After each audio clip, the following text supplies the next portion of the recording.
एक दिन एक भूखे कौवे को समुद्र तट पर एक सीप पड़ी मिली।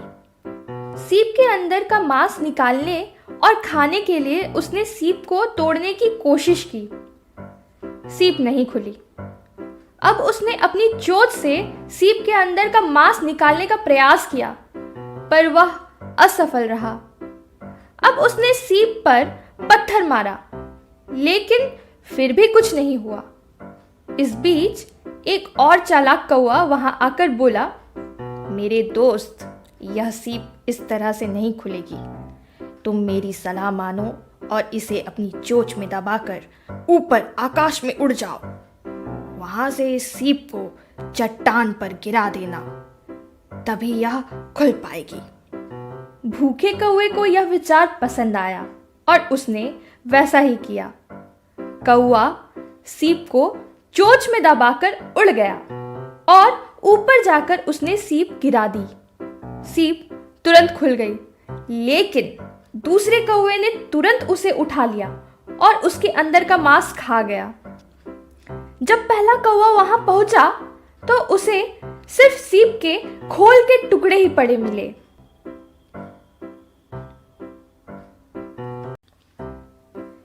एक भेड़िया भेड़ों के झुंड के पीछे लगा था।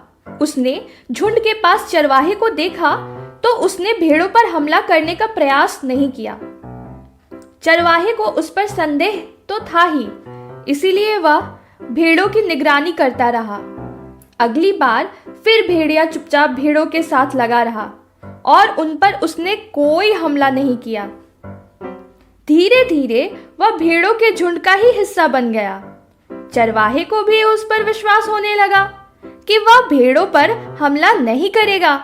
एक दिन चरवाहे को किसी काम से शहर जाना पड़ा। उसने भेड़िए पर भरोसा करते हुए उसे भेड़ों की रखवाली का काम सौंप दिया।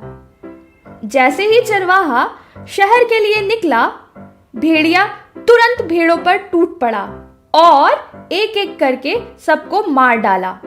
वापस लौटने पर चरवाहे ने देखा तो उसे अपनी मूर्खता समझ में आई। उसे भेड़िए पर विश्वास करने का पश्चाताप होने लगा। इसीलिए भेड़िए जैसा मित्र किसी शत्रु से भी बुरा होता है।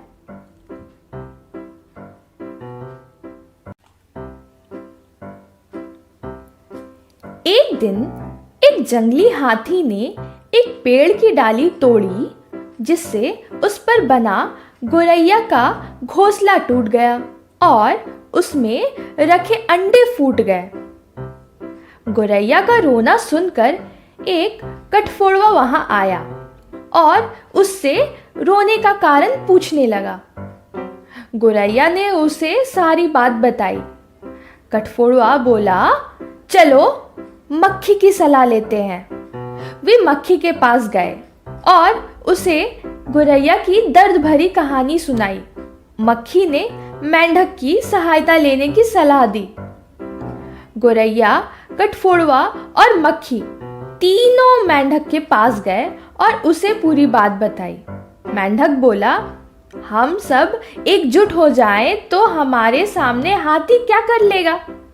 जैसा मैं कहता हूं वैसा ही करो। मक्खी, तुम दोपहर में हाथी के पास जाना और उसके कानों में कोई मीठी सी धुन सुनाना। जब वह धुन में मग्न होकर अपनी आंखें बंद कर ले तो कठफोड़वा उसकी आंखें फोड़ देगा। वह अंधा हो जाएगा और जब उसे प्यास लगेगी तो वह पानी की खोज करेगा। तब मैं दलदल के पास जाकर वहां से टर टर करने लगूंगा। वह समझेगा कि वहां पानी है और वह वहीं पहुंच जाएगा और दलदल में फंसकर मर जाएगा। चारों ने मेंढक की योजना के अनुसार अपने अपने काम अच्छी तरह से किए और बिना सोचे समझे काम करने वाला हाथी मारा गया।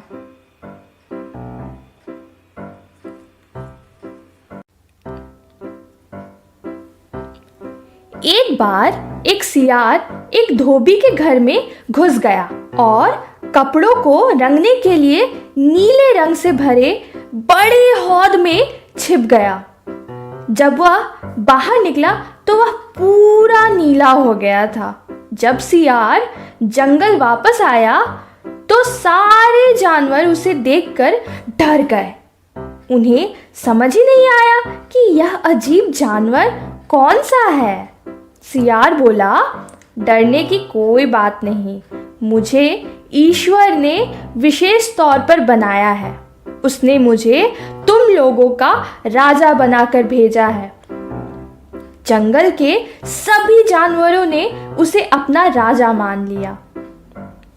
एक दिन जब नीला सियार अपना दरबार लगाए बैठा था, तभी उसे कुछ और सियारों के वाह वाह चिल्लाने की आवाजें सुनाई दी। अपने साथियों की आवाजें सुनकर वह इतना जोश में आ गया कि वह भी जोर जोर से वाह वाह चिल्लाने लगा। सारे जानवर समझ गए कि उनका ये राजा कोई और नहीं बल्कि सियार ही है। वे सब बहुत नाराज हुए। उन सब ने मिलकर सियार की अच्छी पिटाई की और उसे वहां से भगा दिया। इसीलिए हमें कभी झूठ नहीं बोलना चाहिए। एक ना एक दिन पोल खुल जाती है। किसी को भी ज्यादा दिनों तक बेवकूफ नहीं बनाया जा सकता।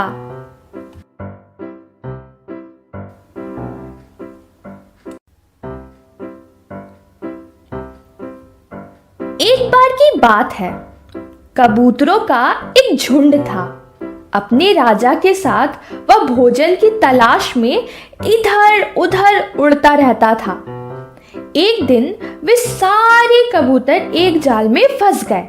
उन्होंने जाल से छूटने की बहुत कोशिश की, लेकिन उन्हें सफलता नहीं मिली। कबूतरों के राजा के मन में एक विचार आया।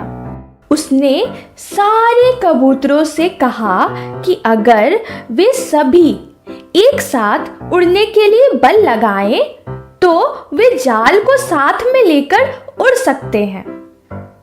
सारे कबूतरों ने उसकी बात मानी और पूरा बल लगाकर जाल को साथ ले उड़े।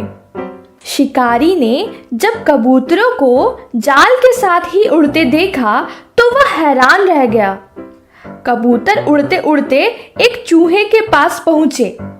चूहा उनका विश्वसनीय मित्र था।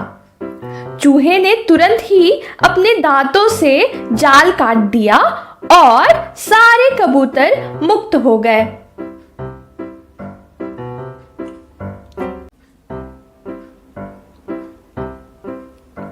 एक बार एक बिल्ली को सड़क पर रोटी का टुकड़ा पड़ा मिला।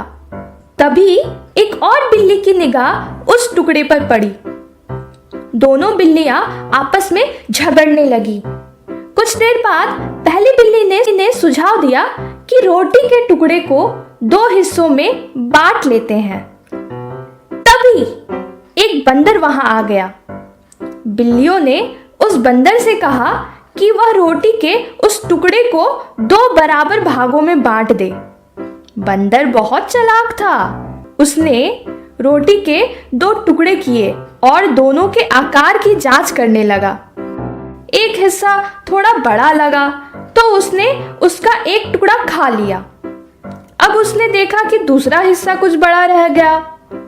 उसने दूसरे हिस्से का एक टुकड़ा खा लिया।